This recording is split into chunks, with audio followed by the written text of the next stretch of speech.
Você já sentiu que sua mente está sempre ligada, mesmo quando seu corpo não fez quase nada? Como se estivesse sempre devendo alguma coisa, como se tivesse atrasado, sem nem saber do que. A verdade é que a gente vive num modo automático de vigilância constante, tentando prever, planejar, resolver tudo. Só que tem um detalhe: muita coisa não depende da gente, e esse esforço invisível para controlar o incontrolável é o que esgota. A gente foi treinado a acreditar que preocupar é se preparar, mas no fundo é só a mente tentando se proteger de algo que nem aconteceu, e aí nasce a ansiedade.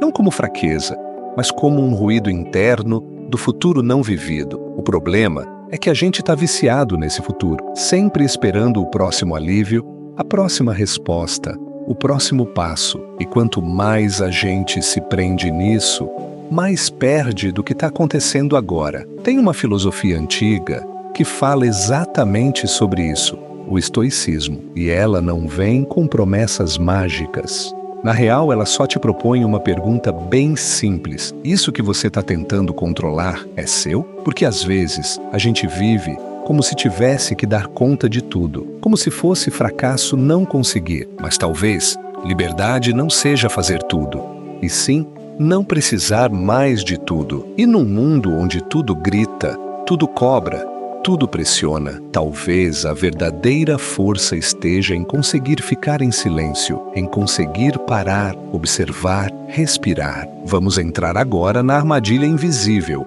que deixa a mente sempre em alerta, e como o estoicismo pode ser a chave para sair desse ciclo. Tem uma coisa que quase ninguém fala: quanto nossa mente se cansa tentando prever o que não pode prever. A gente entra num ciclo de alerta, achando que preocupar é o mesmo que agir, como se a ansiedade garantisse algum tipo de segurança, mas no fundo só nos esgota.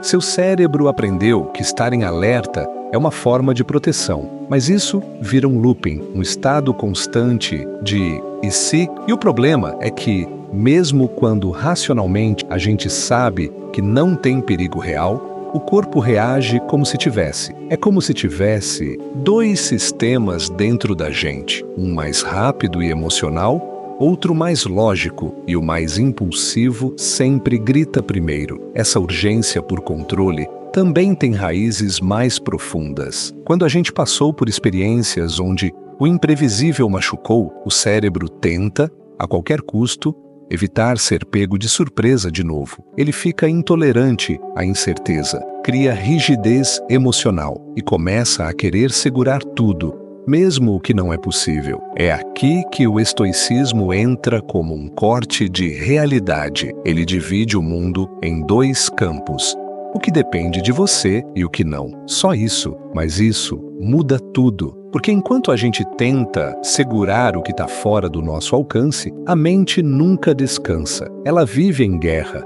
Imagina que você está carregando uma mochila e cada pensamento de controle, cada eu devia, eu tenho que, e se acontecer, é uma pedra. Você vai enchendo essa mochila com coisas que nem são suas, até que andar fica impossível. O estoicismo propõe isso. Tira as pedras que não te pertencem, leva só o que é realmente seu. E quando você começa a fazer isso, a mente desacelera.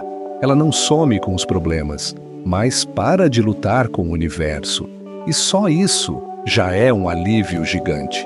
A maioria das nossas reações no dia a dia nem são sobre o que está acontecendo agora. São respostas antigas, moldadas por coisas que a gente viveu, sentiu, engoliu e nunca processou de verdade. Sabe quando você explode por algo pequeno ou trava diante de uma situação que nem é tão grave assim? Isso quase nunca é sobre o presente, é o corpo, a mente reagindo como aprendeu lá atrás, como se estivesse preso numa gravação antiga. Mas tem uma diferença enorme entre reagir e responder. Reagir é automático, é impulso. Responder é escolha. É quando você consegue parar, nem que seja por um segundo, para se perguntar: isso aqui precisa mesmo da minha energia agora? E não, Isso não é sobre virar uma pessoa fria. O estoicismo não prega isso. É sobre conseguir ter clareza. É sobre não deixar que cada gatilho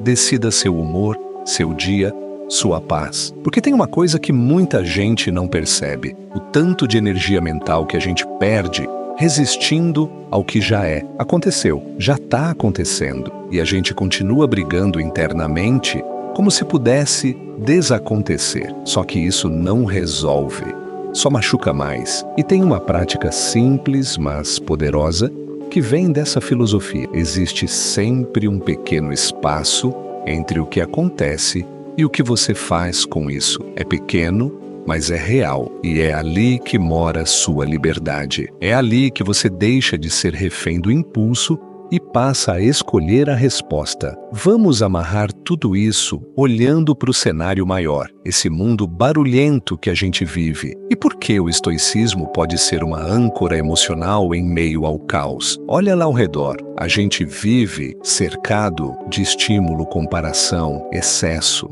notificação, opinião, cobrança, tudo ao mesmo tempo. E a gente chama isso de normal. Mas não é. Essa sobrecarga virou o modo padrão. A gente acha que precisa estar sempre produzindo, sempre postando, sempre correndo. E quem para se sente culpado, como se tivesse ficando para trás, como se descansar fosse falha de caráter. É aí que o estoicismo volta como um tipo de resistência silenciosa. Ele não te convida a sair do mundo, mas a sair da ilusão, a largar o auto-engano de que dá para dar conta de tudo, sentir tudo, controlar tudo, agradar todo mundo. Tem uma frase que nem precisa ser citada literalmente para fazer sentido, que diz mais ou menos assim: quem tem clareza do porquê aguenta quase qualquer como. E talvez o que falte hoje não seja força, mas direção. O estoico olha para dentro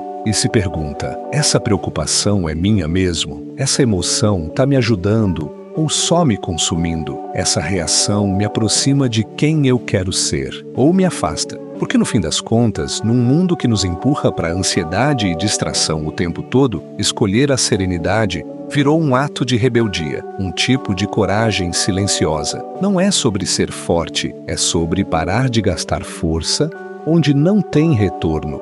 O mar continua agitado, as ondas continuam vindo, mas você não se perde, você ancora, e é isso que o estoicismo faz. Ele não tira o caos, mas te ensina a atravessar. Te ensina que, mesmo no meio do inverno, ainda pode existir um verão invencível dentro de você. Se esse vídeo te fez pensar de alguma forma, se tocou em algo que você sente, mas talvez nunca tinha colocado em palavras, se inscreve aqui no canal. Deixa um like para ajudar esse conteúdo a alcançar mais gente. A gente segue junto nessa busca por mais clareza, um passo de cada vez.